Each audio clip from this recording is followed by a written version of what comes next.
Hey, this is a little video on the Mr. Heater Little Buddy system. It's a propane tank system that carries a 1 pound tank and allows you to have a fairly portable, lightweight propane heater.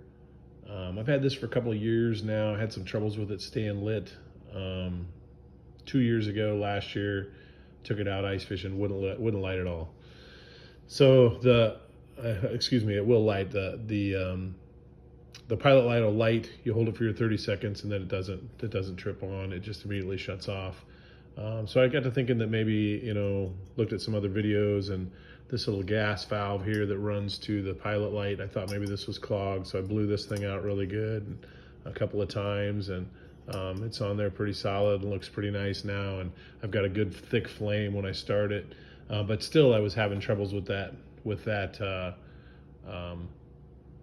my flame actually staying on, my pilot staying on to light my heater surface. So I looked at the thermocoupler, kind of took it off the back side of the unit right over here, and looked at the thermocoupler. The thermocoupler was moving, everything looked good with that. So the thermocoupler looks fine on the top. It doesn't look like it's burnt or at all damaged. So it looks good. The flame comes out, hits it really nice. So I got to think it is probably this tip switch, and this is the tip switch right here. Normally this would go into here, and this blue hookup, this yellow hookup would go into here, and the blue hookup would go into here. And that tip switch, if this gets tipped over right or left, will shut the switch off. Now I'm not making a suggestion that you do this, but I use this for ice fishing.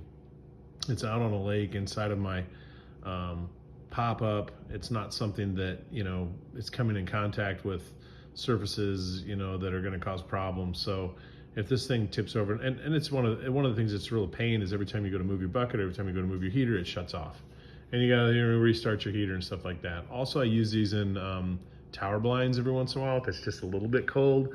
I do have some other big heaters, but I don't use those very often because I think it just promotes too much odor.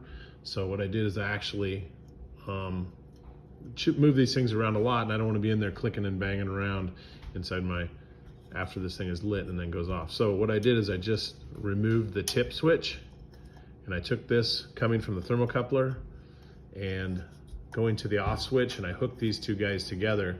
So the off switch still works. You can still turn it off with the off switch, but you've sort of bypassed the tip switch. So these things are kind of difficult to get apart. There's some other videos that talk about that if you want to see how that does, but this is a pretty good little way to fix it. So then what I did is I just went ahead and lit it to test it. You gotta wait the 30 seconds for the thermocoupler to heat up. Usually it doesn't take very long. I mean, it's got a good flame there. I mean, that's, I blew that out. It's got a great flame in there now, so doesn't seem to be any problems. You release it and it stays lit. You can tip this thing around and that tip switch doesn't shut off. So you have to be careful with it, but this is usually in a bucket. Makes it easier to carry since these things don't have a handle. So yeah, there you go. Runs pretty good now. So putting out some heat. Anyway, hopefully this can help you.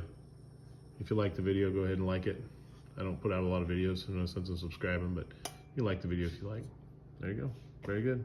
That's it. Probably I'll solder this together to make this joint a little bit better, but this was just a test to see if that was really the problem. All right. Thanks.